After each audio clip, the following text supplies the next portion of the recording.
The all-new Honda Passport is here. Bigger, more capable, much better looking, and far more modern. It now truly bridges the gap between a capable off-roader and comfortable family crossover and represents the best middle ground for most Americans. And if you're looking for a good do-it-all vehicle too, then stick around as we show you 6 persuasive reasons why you should wait for the 2026 Honda Passport. Number 6. Gorgeous exterior. One of the standout traits of the new Honda Passport is how effortlessly gorgeous it is. Let's face it, the Passport has always been a form over function type of vehicle, and it really left a lot to be desired aesthetics-wise. The new Honda Passport, however, manages to retain the rugged aesthetics and functional design and combine it with a retro, boxy exterior that makes it a standout from the crowd. The front end of the Passport is now much better designed, with a smoother, bolder front end that exudes confidence and is nowhere near as fussy as the front end on the previous generation. We especially love the headlight design, which, on higher trim levels, has a very distinct amber color, which makes the front look more retro and more approachable. Also, the fact that amber is used means that you will appear much more friendly to drivers on oncoming traffic, which has been a major problem since the introduction of LED lights. In addition to that, the departure angle has been increased due to a taller bumper, which has been made to look more robust, with better underbody protection and whatnot. As for the side profile, that's what we adore the most. The Honda Passport looks like a large sedan from the side, especially with that two-tone rear part of the truck, which allows it to look more athletic than what one would expect from a mid-sized truck. In addition to that, we adore the plastic cladding that is present across the exterior and makes the car feel like a proper off-roader, despite its unibody construction. The back is equally as striking and unique, with that uncomplicated and bold tailgate that mirrors the front-end design. Essentially, the Passport is one of the most stylish vehicles in the midsize segment one can buy. Number 5. Traditional and dependable powertrain. Despite being such a modern vehicle on the outside, the powertrain of the Honda Passport is rather traditional. You get a 3.5-liter pushrod V6 engine, which is the same as the one used in the previous generation, as well as the Honda Ridgeline and Honda Pilot. You get a 5 HP increase over the previous generation, which isn't a noticeable improvement. However, you won't hear us complaining. The engine itself has been regarded as one of the most reliable units ever made, and by far the best V6 engine currently available on the market in terms of reliability.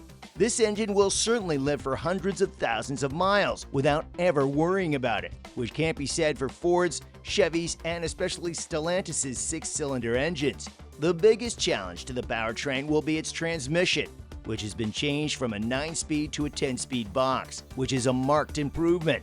And while not that noticeable on the road, it will certainly be a massive difference off-road, where torque delivery marks a massive difference. Plus, this gearbox will ensure better MPG on the open road. And while city MPG will also see marginal improvement, the difference won't be as noticeable. And for those of you that were interested in a hybrid version of the Passport, we'll have to disappoint you. The Passport isn't coming as a hybrid, and it most likely never will come as one. However, we wouldn't really be that disappointed because you will be trading unnecessary complexity for minuscule MPG improvements. And it's not like MPG is bad already. The Honda Passport returns 18 MPG around town and 23 MPG on the open road, and a range of up to 370 miles on a full fuel tank. Number 4. Phenomenal interior quality. What's a massive difference, equal or even bigger than the exterior, is the interior of the Passport. Whereas the previous generation felt outdated for 2010 standards, this new gen is as modern as it gets. The interior layout has been drastically improved, with physical buttons retained everywhere, as well as introducing dials instead of switch buttons for AC controls, making the layout more ergonomic than before. The quality has also been brought to a higher standard, with much more soft-touch surfaces, as well as aluminum and high-quality plastics being used instead of those squeaky, flimsy ones. The quality also translates to the seats, which are much softer, much better padded, and which ensures supreme comfort without compromising the way the suspension works. Which brings us to the next point. Number 3. Improved off-road capability. The Honda Passport, while looking the part of an off-roader, wasn't really cut out for the job previously. It didn't have good departure angles. The platform was mainly road-oriented, and it was much more a poser vehicle from the outside than anything else. Thankfully, this new generation brings us one step forward to true off-road ability. Sure, the new Passport isn't exactly a Toyota Land Cruiser, as it still sits on the same unibody platform, and is still mostly a Honda Pilot in disguise. However, the suspension has been reworked to a completely new standard. The ride height is taller. The shocks are far more off-road oriented and allow the vehicle's body to travel exactly the way it should when going off the pavement, and the underside is well protected. In addition to that, thanks to the new bumper design, the approach angle has been drastically increased and the front overhang has been reduced, which improves off-road ability without compromising on road performance.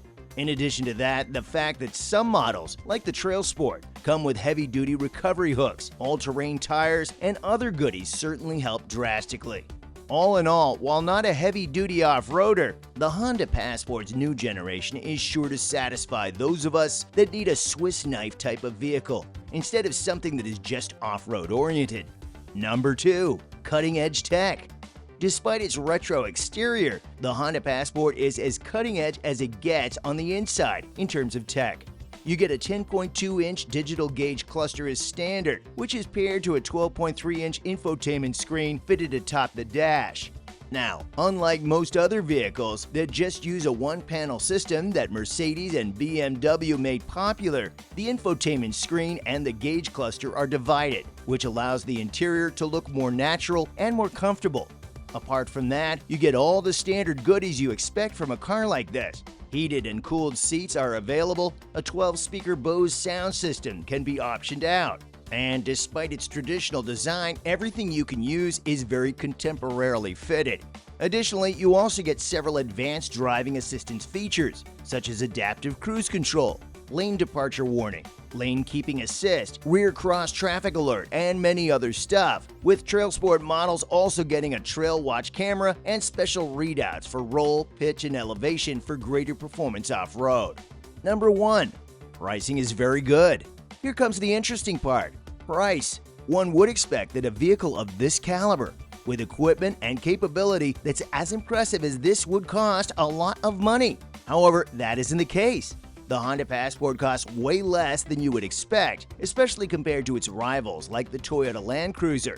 For example, the base RTL will set you back $44,750, which is pretty alluring for a vehicle with a good V6 engine, with iVTM4 AWD, as well as nice stuff like 18-inch alloys, a power tailgate, and many other things that aren't expected as standard.